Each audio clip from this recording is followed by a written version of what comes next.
নমস্কার, আমি শ্রাবণী। কেমন আছেন আপনারা সবাই? নতুন একটি ভিডিওতে সকলকে স্বাগত জানাই। আজ অষ্টমীর সকাল, বাজে এখন 8:07। আমি রেডি হয়ে চলে এসেছি দোকানে। মা আসবে খানিকক্ষণ পরে, তারপরে যাব একসাথে মণ্ডপে অষ্টমীর পুজো দিতে।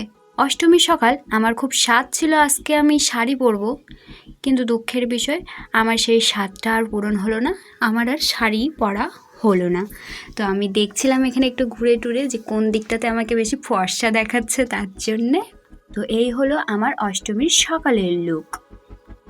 মা চলে এসেছে, মা আমি মিলে চলে এসেছি মণ্ডপের সামনে। মা ডালা দিয়ে দিয়েছে। চলুন অষ্টমীর দিনে মাকে একটু দর্শন করাই। কিন্তু মায়ের সামনে যত ভিড়, কাছে যাওয়া গেল না। পরে দেখাবো। তবে গত বছরের তুলনায় এবছর একটু ভিড়টা কমই হয়েছে অষ্টমীর সকাল বলে। গত বছর অনেকটা ভিড় হয়েছিল, তবে এবছরেও মোটামুটি লোকজন ভালোই এসেছে, খারাপ নয়। আর ওই দেখুন আমার পুচকি বলুটা লাল হলুদ শাড়ি পরে কি সুন্দর দাঁড়িয়ে রয়েছে। চলছিল একটু বৌদি আর বুনুর সঙ্গে ফটোশ্যুট। বৌদি, বুনু আর এই যে দাদা, শুভ দাদা। যাক, এবারে মায়ের কাছে একটু আসতে পেরেছি। অষ্টমীর সকালে মায়ের দর্শন সপরিবারে মায়ের। এখন চলছে অঞ্জলি দেওয়ার প্রস্তুতি, তাই সকলে এসে মণ্ডপে ভিড় করেছে। আমার বাবা, অঞ্জলিটা সেরে নেওয়া যাক। অষ্টমীর সন্ধ্যায় মায়ের দর্শন। এখন মায়ের মন্দিরটা খানিকটা ফাঁকাই রয়েছে, সকলে প্রোগ্রাম দেখতে ব্যস্ত। আর এই যে এদিকটাতে প্রোগ্রাম চলছে। আজকে নিয়ে এসেছিল বাইরে থেকে লোকজন প্রোগ্রাম করবার জন্য। বাইরে থেকে যাদেরকে নিয়ে আসা হয়েছিল অনুষ্ঠান করবার জন্য, তারা কিছু নাচ করেছে। এখন চলছে মহালয়ার কিছু অংশ। খানিকটা মহালয়া, তো মহালয়া হবার আগে খানিকটা নাচ গান হয়েছে এবং মহালয়া হবার পরে খানিকটা নাচ গান হয়েছিল। মাঝখানে ছোট্ট করে তারা একটা সুন্দর মহালয়া প্রতিস্থাপন করেছিল।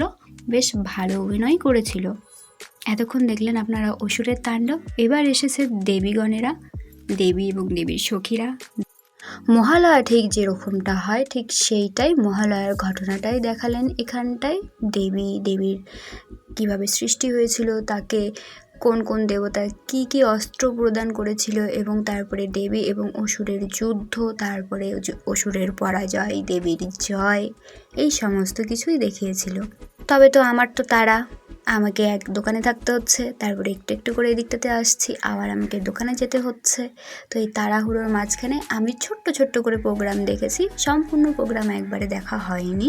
পুজোটা খুব আমার ছোটাছুটি করেই কেটে গেছে এইভাবেই, একবার এখানে একবার ওখানে একবার সেখানে। দোকানটাও তো করতে হবে এরই মধ্যে, এখনই তো সময়, তাই দোকানটাতেও থাকতে হচ্ছিল। চলছে এখানে দেবীর অস্ত্র প্রদান। কোন দেবতা দেবীকে কি অস্ত্র প্রদান করেছিল তাই দেখানো হচ্ছে এখানটায়। আচ্ছা চলুন, ভিডিওটা আর বেশি লম্বা করছি না, ছোট্ট করে ভিডিওটাই দেখায়। অ্যাকচুয়ালি এতদিন পর এডিট করতে বসে আমি কি বলবো আর ভাষা খুঁজে পাচ্ছি না। তো এইটুকু ভিডিওটাই থাক মহালয়ার, বাকি আপনাদেরকে আরও দেখাচ্ছি। তো চলছে এখন এই দিকটাতে মায়ের আরতি। পুরোহিত মশাই বসে পড়েছেন মায়ের সন্ধ্যা আরতির পুজোয়। এখানে একটু দাঁড়িয়ে তাহলে এবার একটু মায়ের আরতি দেখে নেওয়া যাক।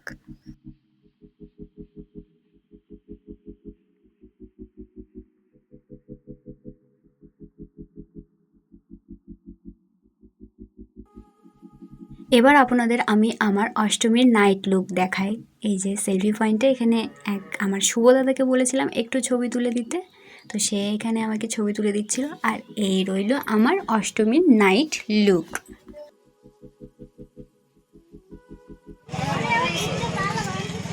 কি হলো? পোকা পোকা পোকা। চলুন অষ্টমীর সন্ধ্যায় মায়ের এখানে লুককে, মানে যে 9টি গাছের পুজো করা হয় সেটিকে দর্শন করে নিই। আমাদের পুরোহিত মহাশয় বললাম একটু দাঁড়াও, তোমার একটু ছোট্ট করে সুন্দর করে ভিডিও করে নিই। সম্পর্কে যদিও আমার জেঠু হবেন উনি। আজ আমার শর্মিলা বৌদির ইচ্ছে হয়েছে যে আমার বৌদি আজ এখানটায় আরতি করবে। ইচ্ছার মা যে পুচকি মেয়েটিকে আমার কোলে দেখেন, তো বৌদিও বলল যে তুই আমার মোবাইলে একটু ভিডিও করে দে। তো আমার মোবাইলে কে ভিডিও করবে, তাই আমি আমার মায়ের হাতে মোবাইলটা ধরিয়ে দিচ্ছিলাম আর মা ক্যামেরায় ঢাকিয়ে দিচ্ছিল পাখা দিয়ে। তো তারপরে আমি মোবাইলটা মায়ের হাতে ঠিকঠাক করে দিলাম। আর এই যে এদিকে বৌদি আরতি করা শুরু করে দিয়েছে। বৌদি আগে থেকেই আরতি করতো মায়ের পুজোর এই 5টা দিন। তো তাই এখানটায় বৌদির খুব ইচ্ছে হলো যে আজ এখানে মায়ের আরতি করবে বৌদি। অনেকটা বছর পর, বিয়ের পরে আর হয়তো করেনি, বিয়ের পর এই প্রথম এখানে।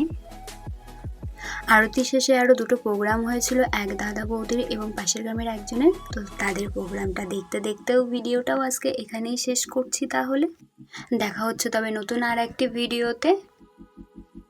সকলে ভালো থাকবেন, সুস্থ থাকবেন।